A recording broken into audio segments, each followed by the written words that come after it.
Hey there, it's Baker Betty and welcome back to another video. Today we are diving into the topic of chocolate ganache, which is a super simple pastry component that's made with only 2 ingredients, chocolate and cream. That's it. And depending on the ratios you use to make this, you can use it for all kinds of things. Things like chocolate truffles or a whipped chocolate frosting, a filling on a cake, or a glaze for a cake. There's so many uses, so let me show you how to make it. So we'll talk a little bit more about ganache ratios here in a moment, but the technique for making the ganache is the same no matter what ratios you're using. Like I said, this requires only 2 ingredients, chocolate and cream. And then I always like to add a little pinch of salt because salt always makes sweet things better. So I'm using Ghirardelli 60% chocolate today, and you want to use a chocolate somewhere around that percentage. You don't really want to use a super sweet milk chocolate because we're going to be adding a lot of cream to the mixture, so you want a richer chocolate. If you're starting with a chocolate bar like I am here, you want to chop it pretty small so that the cream can easily melt it. And you can technically use chocolate chips. I often do use the Ghirardelli 60% chocolate chips. But just keep in mind that chocolate is the star of the show here. So the higher quality chocolate you use, the better it's going to taste. Anytime you are chopping chocolate, a serrated knife is really helpful. It just really helps you kind of get it into some small pieces.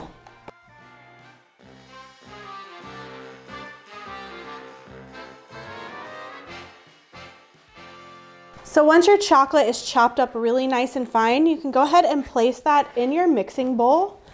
And the next thing we're going to do is just pour hot cream right over the top. So I've heated this cream up until it is very, very hot.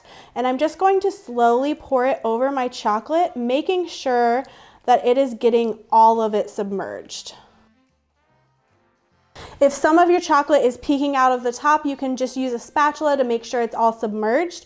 And then you're just going to let this sit in the bowl for about 5 minutes. That heat from the cream is going to melt the chocolate, and then we will get it into a really nice and smooth ganache. So once you have let your ganache sit for about 5 minutes, then you can go ahead and start whisking. Now I'm going to quickly just add a decent pinch of salt in here. And what you're going to do is you're going to start with your whisk right in the center of the bowl. And you're going to very slowly start whisking in small circles, and then you can kind of gradually get wider and wider. Now the reason why you want to kind of slowly incorporate this mixture together is because we don't want our emulsion to break. Cream is already an emulsion and we're mixing it with chocolate, which has a lot of fat in it, and so we want this to stay a really smooth emulsion. So start right in the center, and then you can get bigger and bigger as you whisk and get this into a really nice smooth mixture. And that is it. That's all it takes to make ganache. So what I have made here is a 1-to-1 ratio ganache, which means there are equal parts chocolate to cream by weight. You do need to go by weight because 1 cup of chocolate and 1 cup of cream are not going to weigh the same thing. So what I did here was 4 ounces of chocolate to 4 ounces of cream, but you can use any amount you want. If you need a lot of ganache, then you are just going to increase both, keeping at that 1-to-1 ratio. So this style of ganache is best for things like frosting a cake, making a whipped ganache frosting, or filling a cake. Once this cools down, it's going to thicken. So you can use this once it's completely at room temperature to fill a cake or frost a cake. It even works really well for piping on cupcakes. And in that consistency, it's super, super rich and decadent. But you can also wait until it cools down completely and whip it into a really light and fluffy whipped ganache frosting, which is my favorite use for it. So here I have 3 different ganache ratios. This first one here is a 2-to-1 ratio, meaning 2 parts chocolate to 1 part cream by weight. So I started with 4 ounces again, like in the demo, but then I only used 2 ounces of cream. So when you first mix it, this is the consistency that it's at. When it's still warm, it's really thick. I call it kind of like a pudding consistency, and that's when it's still warm. But as you let it cool, it's going to thicken into this really, really firm ganache that's scoopable and shapeable, which means this is the style that we use for truffles. All right, now moving next to it, we have our 1-to-1 ganache. So this is the one I just demoed. I used 4 ounces of chocolate, 4 ounces of cream. Now when you first mix this one together, it's a little more like a thick sauce. It's not quite as thick as the other ratio. It doesn't feel like a thick pudding. It's like a pourable sauce. But then when it cools down to room temperature, it becomes much thicker, but not quite as thick as the other. It wouldn't really hold its shape if you wanted to form it with your hand like we're going to do with our truffles, but it's thick enough that it would hold its shape if you piped it. And this is also what we will use to make our whipped chocolate ganache frosting.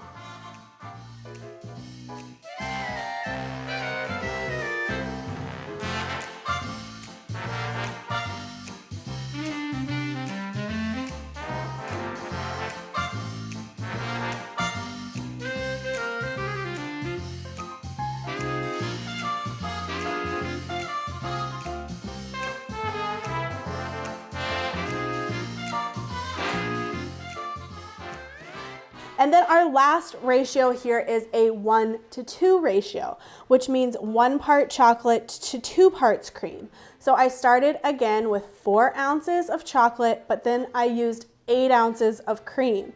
Now when you first make this one, it is really, really thin. This is what you would use for something like a glaze on a cake. And this is actually basically what drinking chocolate is, that really fancy hot chocolate you might have had. That's basically what this is, just a really thin chocolate ganache. When it cools down to room temperature, it becomes sort of like that pudding consistency. It definitely thickens up, but it's not going to hold its shape if you tried to pipe it or anything like that. This is also the ratio you would want to use if you were going to put ganache in something like a chocolate fountain, because as it's warm, it's that really thin pourable consistency.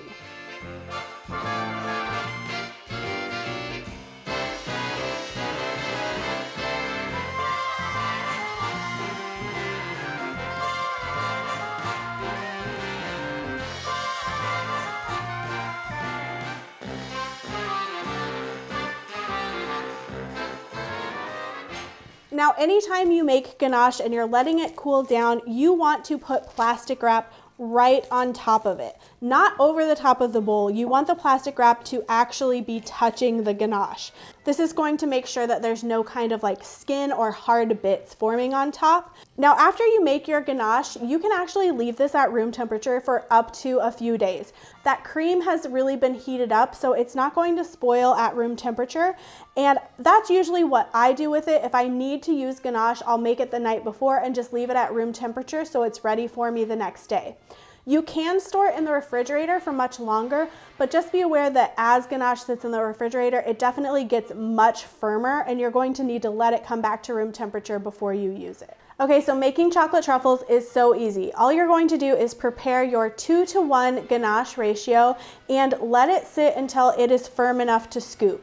Now, I made this ganache yesterday and it has been sitting overnight, but if you want it to move a little quicker, you can place it in the refrigerator for about 30 minutes or an hour until it's firm enough to scoop. But don't let it sit in there too long or it can get really, really hard, and then you're going to need to let it warm up for a little bit before you scoop it.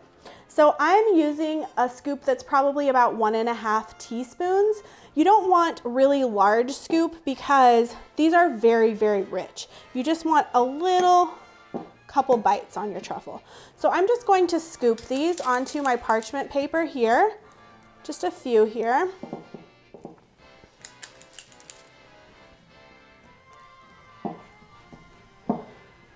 And again, you really want to make sure that you have the plastic wrap over the top of your ganache as it's cooling down, or you're going to have little hard bits of ganache in your truffles, and we want them to be super silky smooth. Okay, after you have your truffles scooped, I like to go ahead and roll them between the palms of my hands until they're a perfect ball, and then you're going to coat them in your toppings. Now, a very traditional chocolate truffle is just coated in cocoa powder, and that's actually where they get their name from because that makes it look like a truffle mushroom.